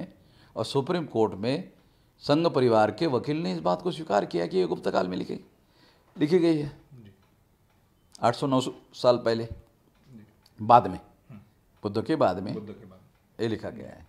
जिस प्रकार से बुद्ध के बारे में मोदी जी ने कहा, इस दृष्टि से ये कहा जा सकता है, इस दृष्टि से ये कहा जा सकता है कि बुद्ध राम से जुड़े है, बल्कि ये कहा जा सकता है कि राम का सारा मामला बुद्ध से उधार लिया हुआ है, बुद्ध से उधार लिया हुआ है। इसको समझना जरूरी है। ये दृष्टि से ये कहा जा सकता है कि बुद्ध राम से जुड़े नहीं है, राम ही बुद्ध से जुड़े हैं। अगर राम बुद्ध से जुड़े हैं तो राम का सारा जो खेल है, डिज़ाइन है, वो बुद्ध के ऊपर आश्रित है। अगर ये सारी चीज़ें भारतीय लोगों तक पहुंच गई तो ये सारा खेल उधारी पर चल रहा है, ऐसा लोगों को समझ में आएगा। जिस प्रकार से तो इसका पावित्र्य फिर लोगों को पता चलेगा कितना पावित्र्य है। जिस प्रकार से मोदी जी ने कहा कि राम बुद्ध से जुड़े हुए हैं, बुद्ध भगवान राम से जुड़े हुए हैं, तो ऐसे ही उन्होंने कहा कि ये अयोध्या जो नगरी है ये सदियों से जैन धर्मों के आस्था का केंद्र भी रहा है। आप क्या कहेंगे इस पर? जो 70 एकड़ का प्लॉट है वहाँ जैनों का संबंध नहीं है।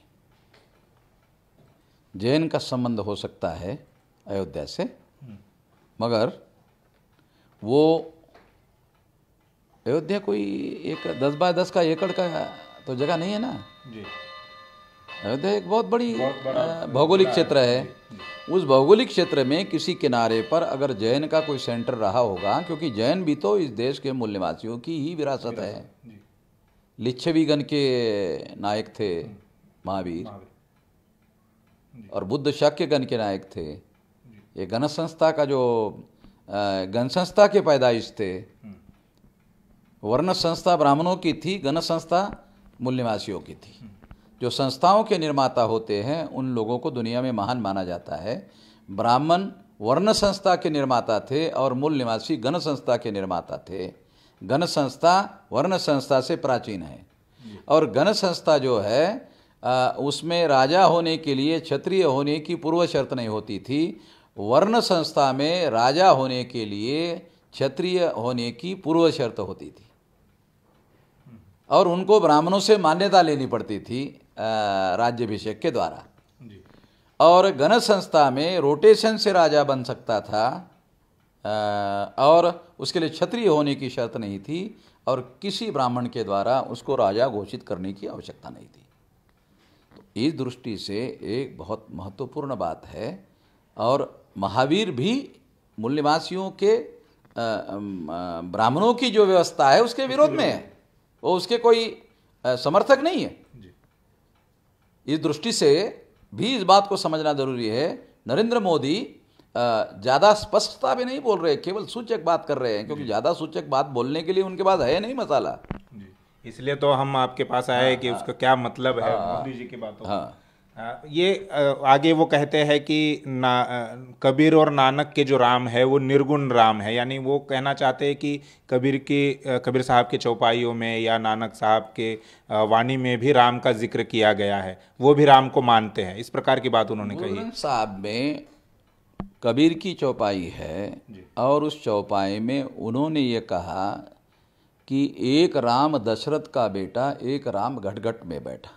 तो हम उस राम को नहीं मानते हैं जो दशरथ का बेटा है, और नरेंद्र मोदी दशरथ के बेटे को मान रहा है,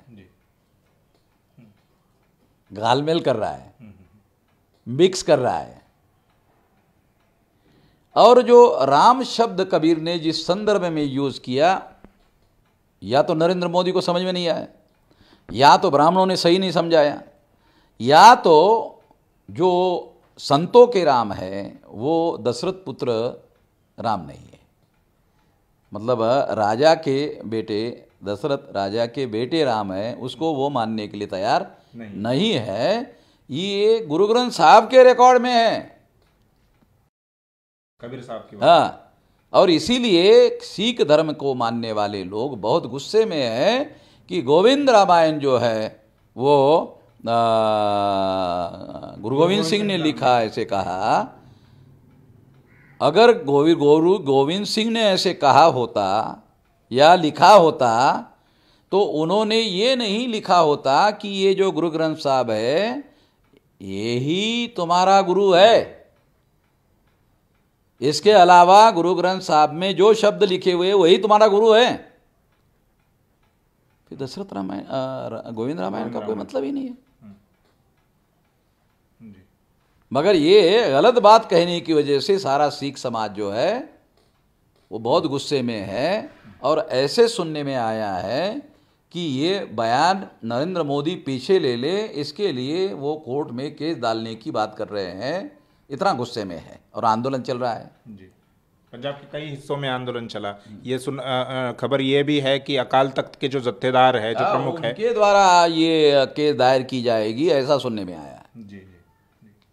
इस खबर को जो नेशनल मीडिया है वो खबर नहीं दिखा रहा है, मगर ये बात सही है और सोशल मीडिया में ये बात फैल रही है। मैं आप लोगों को भी कहता हूँ कि उस बात को सारा डिटेल निकाला जाए, और वो निकाल करके सोशल मीडिया में इस बात को लोगों के सामने वो खबर को लाया जाए, क्योंकि जो सो कॉल्ड नेशनल मीडिया है वो मीडिया लोगों को सारी खबरें बताने का काम नहीं करता। जो उनके लिए अनुचित लगती है वो खबरें वो बताते नहीं है।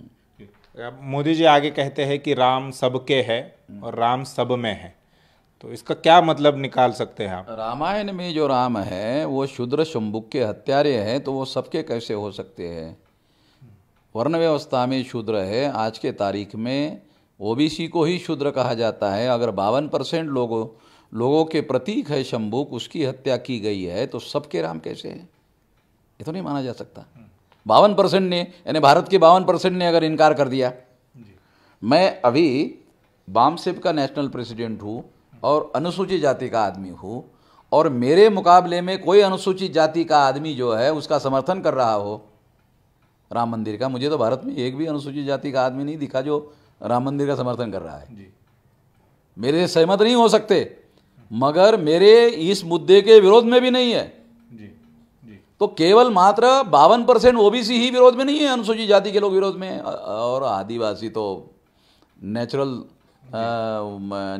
नेचर को, और उनका अलग धर्म है, सारना धर्म है, गोंडी धर्म है, तो वो तो उनको मानने वाले ही नहीं है कहीं पर भी। राम सब में है, ये एक उनका है? राम सब में है। हाँ, नहीं, यदि मान लो सब में है तो सब में है तो जो कबीर के अंदर है, नानक के अंदर है, या बुद्धिस्ट लोगों के अंदर भी है, तो उनके स्तूप को गिराने की जरूरत थी? सब में है तो, अगर सब में है, सब में है तो फिर तो उसको जेसीबी चलाने की जरूरत नहीं ना। सब में है तो फिर वो मर जाएगा ना, जेसीबी से सब में जो अंदर है वो मर जाएगा। तो ये जो व्यवहार है, जो बयानबाजी कर रहे हो और जो व्यवहार है, वो तो कॉन्ट्राडिक्टरी है। सब में है नहीं तुम्हारा व्यवहार, तुम्हारा जो व्यवहार है वो सब वाला नहीं है। सब में है ऐसा व्यवहार में दिखाई नहीं दे रहा है। राम मंदिर का जिस तरीके से शांतिपूर्ण समाधान हो गया है, कौन कहता है शांतिपूर्ण समाधान हो गया? तो प्रोपेगेंडा कर रहे हो। तुम्हारे पास इलेक्ट्रॉनिक मीडिया है, अखबार वाले हैं, इसलिए तुम कह रहे हो कि शांतिपूर्ण समाधान हो गया। मुसलमानों को पूछो हो गया क्या? वो कहते हैं हम सुप्रीम कोर्ट के जजमेंट का सम्मान करते हैं। एक भी मुसलमान ने नहीं कहा स्वीकार करते हैं। क्या कहा सब लोगों ने? कि सुप्रीम कोर्ट के जजमेंट का सम्मान करते हैं। एक भी मुसलमान ने नहीं कहा जो लड़ाई लड़ रहे थे स्वीकार करते हैं। बल्कि राम मंदिर बनाने के 5 तारीख में ये बड़े मुसलमानों का बयान आया, वो सही है गलत है ये बात अलग है। उनका कहना था मस्जिद वहाँ थी, मस्जिद वहाँ है, मस्जिद वहाँ रहेगी जब तक ये कायनात है। तो शांतिपूर्ण समाधान तो हुआ नहीं। तुम जोर ज़बरदस्ती कर रहे हो, जोर ज़बरदस्ती को ही बलात्कार कहते हो, और बलात्कार तो ही शांतिपूर्ण समाधान कह रहे हो। बड़ी हैरान करने वाली बात है। तुमने बलात्कार जो बुद्ध भूमि है उसमें बुद्ध की जो स्तूप है, और सुप्रीम कोर्ट ने भी स्तूप ही लिखा हुआ है, उस जजमेंट में लिखा हुआ है, हमारे पास लिखा हुआ है अंग्रेजी में। स्तूप को जो अंग्रेजी शब्द यूज़ किया जाता है, मंदिर के लिए तो टेम्पल यूज़ किया जाता है, टेम्पल शब्द यूज़ नहीं किया गया है। और इसलिए स्तूप को जो शब्द यूज़ किया जाता है वो है, वो हमारे पास है, लिखित में है वो, इसलिए मैं जानता हूँ वो शब्द नहीं है। तो इस तरह से ये सब शांतिपूर्ण समाधान हो गया है। केवल बयानबाजी है। तुम्हारे पास मीडिया है इसलिए तुम अपनी बात हाँक रहे हो, इसलिए थोड़ी कहा जा सकता है कि ये शांतिपूर्ण समाधान हो गया। मोदी जी कहते हैं कि राम मंदिर जो है वो समृद्ध भारत की विरासत का एक द्योतक होगा। बाबा साहब अम्बेडकर कहते हैं कि पूरी ताकत लगाकर हिंदुइज्म को भारत में रोको, सत्यानाश हो जाएगा भारत का। नहीं तो ये बाबा साहब अम्बेडकर ने लिख रखा, सारे देश के लोग मिलकर इस Hinduism is nothing but Brahmanism. Hindu, Baba Saheb Ambedkar कहते हैं Hinduism is nothing but Brahmanism.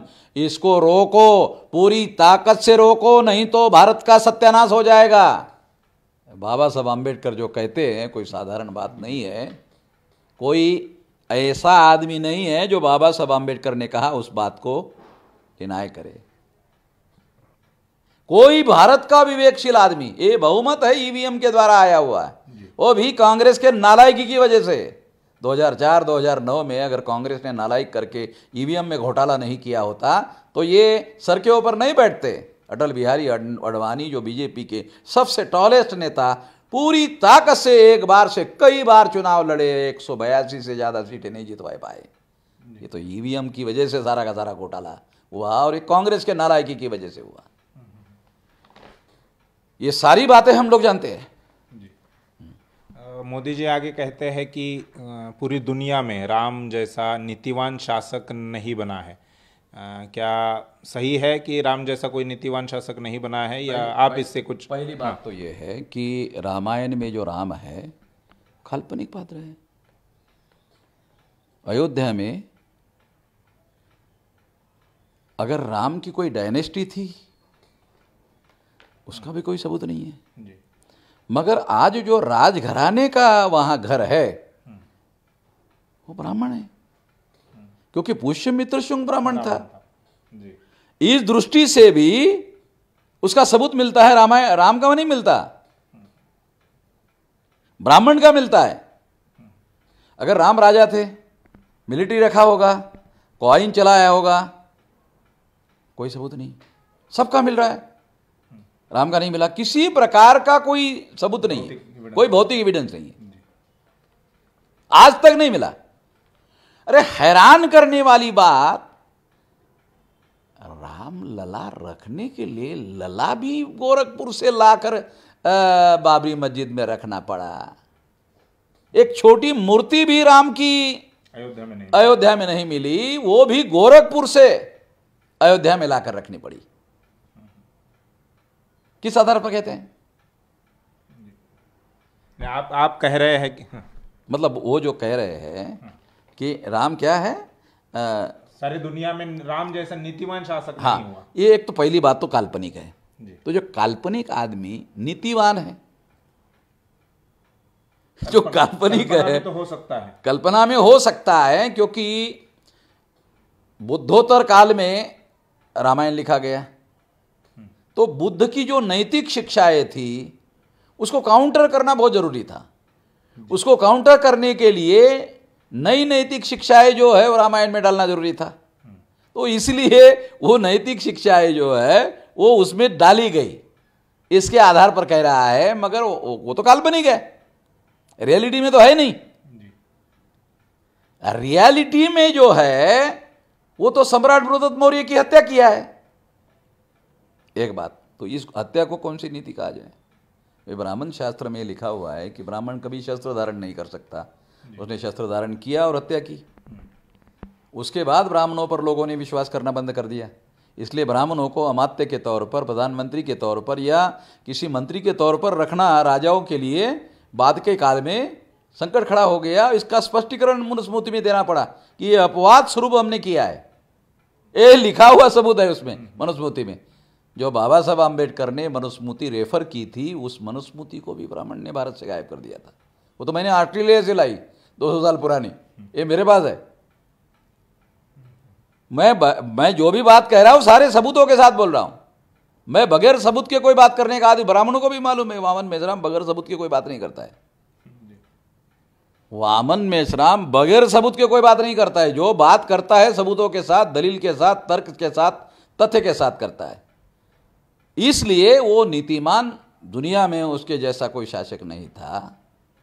तो नाम तो सम्राट अशोक का है जी। दुनिया में राम का नाम नहीं नीतिवान शासक का।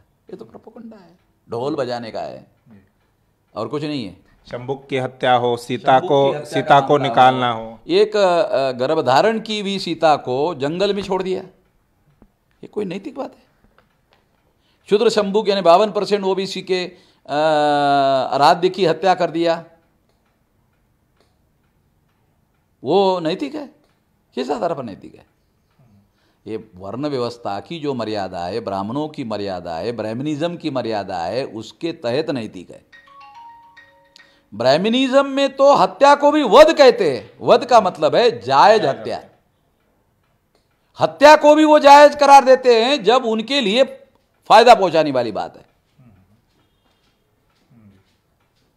वो किस आधार पर आज की जो मॉडर्न दुनिया है, उस किस आधार पर उसको नैतिक कहे? कोई तो नहीं मान सकता। तो मानने वाली कोई आधार, कोई सबूत है नहीं। तुम इतिहास को दबाने के लिए पुराण लिखते हो और पुराणों को इतिहास प्रचार में लाते हो, पुराणों को कोई मानने का थोड़ी। आप कह रहे हैं कि राम का कोई भौतिक एविडेंस नहीं है, लेकिन मोदी जी ने अपने भाषण में राम के एक आदेश का जिक्र किया है। उनका कहना है कि राम का जो आदेश है वो ये है कि बच्चे और बुजुर्गों की रक्षा करनी चाहिए। तो ये एविडेंस तो मोदी जी ने दिया है, रामायण के अंदर से दिया ना। रामायण खुद ही काल्पनिक है। रामायण के अंदर हमारे ये पढ़ने में नहीं आया है कि बच्चे और बुजुर्गों का ये करना चाहिए, मगर सम्राट बृहदत्त मौर्य अल्पवयीन था। अगर पुष्यमित्र शुंग को हम लोग महान मानते, जो वो बराबरी के आदमी से लड़कर जीत लेता, वहीं पर रुकता, उसी गद्दी पर अपना दावा दावा पेश करता। तो बच्चे को मारा उसने। वही तो राम है रामायण में। तो ये तो बच्चों का मामला जो है वो नहीं कहा जा सकता।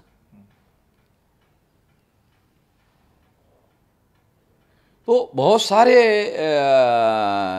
जो चीज़ें लिखी हुई है ब्राह्मणों ने, वो ब्राह्मणों के अनुकूल है। रामायण में बच्चों की रक्षा करने का आदेश राम ने दिया।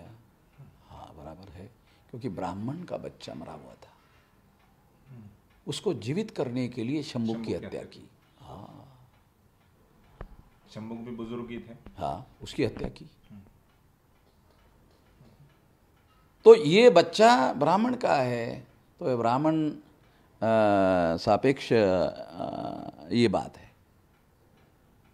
ये सभी लोगों के लिए लागू नहीं है, सारे इंसानियत के लिए लागू नहीं है हिस्टोरिकली। जी, मोदी जी कहते हैं कि गांधी जी ने भी राम राज्य का सपना देखा था। तो क्या गांधी जी का राम राज्य यही था, या उनका कुछ अलग उन्होंने सोचा था कि किस प्रकार से राम राज्य होगा? गांधी जी ने 17 अगस्त 1932 को बाबा साहब अम्बेडकर के द्वारा शेड्यूल कास्ट के लोग, जो जिन्हें उस समय बहिष्कृत और अछूत कहा जाता था, उनको बड़ा संघर्ष करके उन्होंने सेपरेट इलेक्टेड हासिल किया था। ये सेपरेट इलेक्टेड ब्राह्मणों के गुलामी से आज़ादी का मामला था। इस आज़ादी को ख़त्म करने के लिए गांधी जी ने आमरण अनशन किया, और इस आमरण अनशन की वजह से सेपरेट इलेक्टेड ख़त्म होकर जॉइंट इलेक्टेड, जिस तरह से राम शंभुक की हत्या करता है, यहाँ शेड्यूल कास्ट के अधिकारों की हत्या गांधी जी के द्वारा किया गया। तो राम राज्य में कमज़ोर लोगों की हत्या करना बहुत ज़रूरी है, अधिकार वंचित करना बहुत ज़रूरी है। गांधी ने भी यही किया, और राम को वो आदर्श मानता था, वो बात सही है। गांधी को बीजेपी वाले आरएसएस वाले नहीं मानते, और गांधी को तो कांग्रेस वालों ने भी अनाथ कर दिया, क्योंकि वो नेहरू को मानते हैं। वो गांधी का कोई नाम लेवा नहीं रहा है। गांधी का कोई नाम लेवा है तो वो ओबीसी के लोग हैं। जिस ओबीसी को संविधान सभा में गांधी ने टिकट नहीं मिलने दिया, पता ही नहीं है ओबीसी के लोगों को। संविधान सभा में कांग्रेस के द्वारा ओबीसी के लोगों को टिकट नहीं दिया गया, ताकि ओबीसी के लोग कहीं टिकट देंगे तो संविधान में अधिकार ना मांग ले। टिकट नहीं दिया।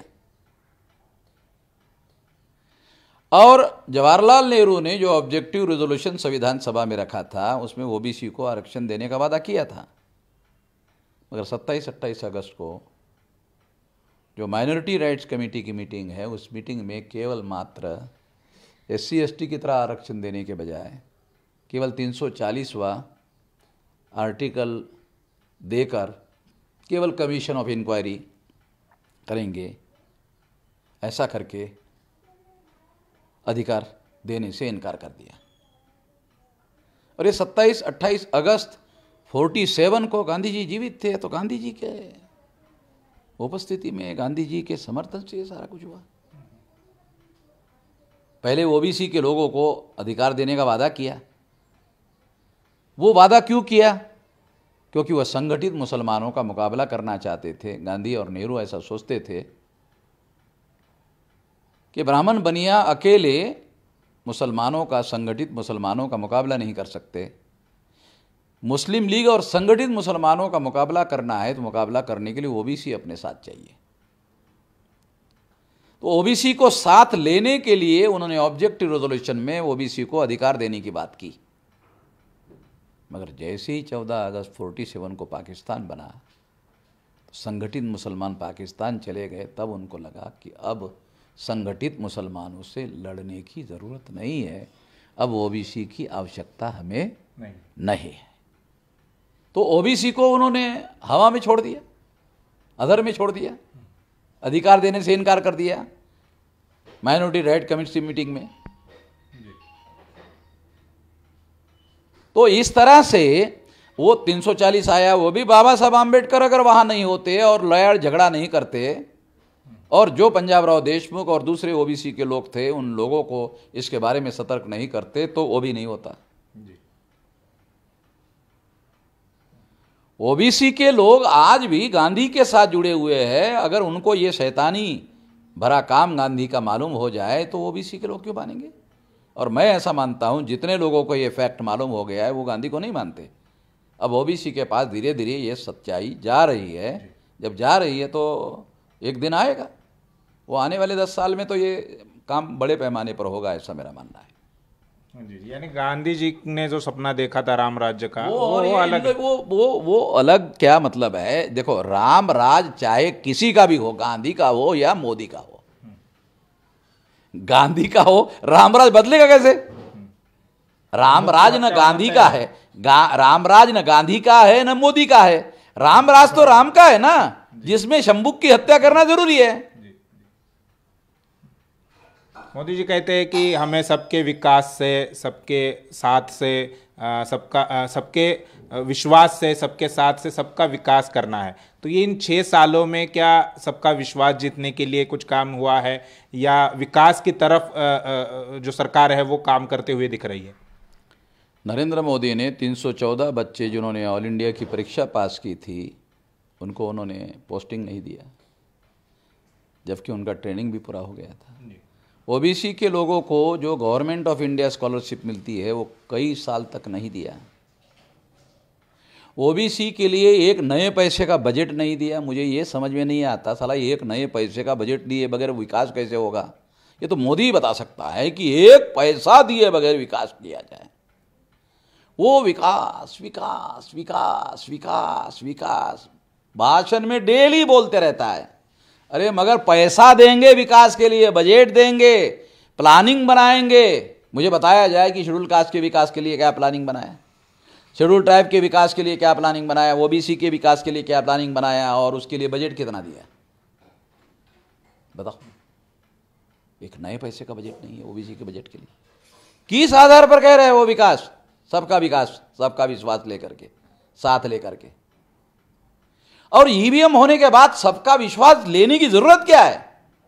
वो तो वोटों की चोरी करनी जरूर है। वोटों की चोरी करके तुम ये सब करोगे। सबका विश्वास लेने की जरूरत ही नहीं है, वोट की चोरी करनी जरूरी है। और 2019 के चुनाव में तुमने वोटों की चोरी करने के लिए लोगों के वोट किसी ईवीएम मशीन में डलवाए, किसी और में काउंटिंग किसी और मशीन से करवाई, उसके सारे सबूत है। कोर्टों में कैसे चल रहे हैं? चुनाव आयोग ने अभी तक कोई जवाब नहीं दिया। 19 चला गया, 20 आ गया, एक साल से ज्यादा समय हो गया। चुनाव आयोग ने नागपुर के हाई कोर्ट में महाराष्ट्र विधानसभा के सभापति की केस है नितिन गडकरी के खिलाफ, अभी तक कोई जवाब दाखिल नहीं किया। नाना पटोले का केस का इतना समय क्यों लग रहा है? इतना समय क्यों लग रहा है? अगर आपके पास इसका सबूत है, और ऐसा हुआ नहीं है तो क्यों पहले ही इसमें दगा देना चाहिए? बल्कि गाजीपुर में अफजाल अंसारी का भाई मुख्तार अंसारी, लोग कहते हैं डॉन है, तो उसके हथियारबंद दस्तों ने ट्रक पकड़ा जिसमें ईवीएम मशीन रखी हुई थी, और वो ईवीएम मशीन काउंटिंग सेंटर पर लाई जा रही थी। जो कलेक्टर के नियंत्रण में ईवीएम मशीन थी, उसके अलावा बाहर से ईवीएम मशीन लाई जा रही थी काउंटिंग करने के लिए। कलेक्टर के पास जो ईवीएम मशीनें थी उस पर लोगों ने वोट डाला था, तो वो मशीनें इसलिए लाई जा रही थी ताकि उसकी काउंटिंग की जा सके। मगर मुख्तार अंसारी के हथियारबंद दस्तों ने जब उसको पकड़ा तो कलेक्टर की मजबूरी हुई जिस पर लोगों ने वोट डाला उसी की काउंटिंग करना। और अफजाल अंसारी और मुख्तार अंसारी के लोगों ने उस ट्रक को तब तक नहीं छोड़ा जब तक कलेक्टर ने उसको सर्टिफिकेट नहीं दिया कि हाँ तुम जीत गए। सर्टिफिकेट देने तक घोटाला करते हैं लोग। औरंगाबाद में एक एमएलए था, वो एमएलए एआईएम का था, कलेक्टर ने उसको घोषित किया कि तुम जीत गए हो, वो नाच गाना करने के लिए बाहर चला गया। घंटा 2 घंटे के बाद जब आया तो कहा नहीं तुम हार गए हो। सर्टिफिकेट लिए बगैर बाहर गया था, इतने में खेल कर दिया। ऐसा ही केस पुणे में भी हुआ। मतलब ये जो कौन एक एमपी था ना बीजेपी का, वो उपोषण के लिए बैठा था। चुनाव आयोग ने कहा अरे तुम जीत रहे हो, तुम काहे के लिए उपोषण कर रहे हो बीजेपी? क्योंकि चुनाव आयोग को मालूम था तुम्हारे फेवर में हो रहा है सारा घोटाला।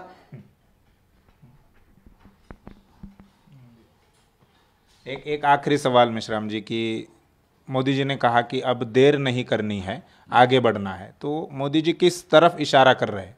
ये मंदिर जल्दी बनाने के लिए कह रहे हैं, लॉकडाउन उठने के पहले पहले। जितने भी दुनिया में अपराधी होते हैं वो छुपकर अपराध करते हैं, खुलकर अपराध नहीं करते। दुनिया में कोई खुलकर अपराध नहीं करता है, तो कहते हैं जल्दी जल्दी करो। तो उन्होंने सारे दुनिया को घर में रहने के लिए कहा, मगर जेसीबी चलाने के लिए अनुमति दे दिया, तोड़फोड़ करने के लिए, स्तूप तोड़फोड़ करने के लिए अनुमति दे दिया, डिस्ट्रॉय करने के लिए अनुमति दे दिया, मंदिर बनाने के लिए अनुमति दे दिया। सारे धर्म के लोगों को, ब्राह्मण धर्म छोड़ करके सबके लोगों को अपने मंदिरों में, मस्जिदों में, गिरजाघरों में जाने के लिए अभी तक अनुमति नहीं दिया। इक्वलिटी बिफोर लॉ का उल्लंघन कर रहा है, संविधान का उल्लंघन कर रहा है। ये राम मंदिर जो संवैधानिक व्यवस्था है उसके लिए भी चुनौती है। ये आने वाले नस्लों के लिए बहुत ज्यादा खतरनाक बातें हो रही है देश भर में। जितना जल्दी हो सके उतने जल्दी इस बात के बारे में लोगों को सतर्क होना बहुत ज़्यादा ज़रूरी है। तो शुक्रिया मिश्राम जी। तो ये थे बहुजन क्रांति मोर्चा के राष्ट्रीय संयोजक माननीय वामन मिश्राम साहब। उन्होंने जैसे मोदी जी का जो 5 अगस्त का स्पीच था 35 मिनट का, उसका मान लो जैसे पोस्टमार्टम उन्होंने किया है, इसी प्रकार का स्पीच मोहन भागवत जो सरसंघचालक है आरएसएस के, उनकी तरफ से भी किया था। हम उस स्पीच पर भी वामन मिश्राम जी की क्या राय है, वो उसके बारे में क्या सोचते हैं, ये जानने की कोशिश करेंगे। अगले वीडियो में आपको ये उन बातों से आपको रूबरू कराएंगे। फिलहाल के लिए बस इतना ही। आप देखते रहिए MN TV। शुक्रिया।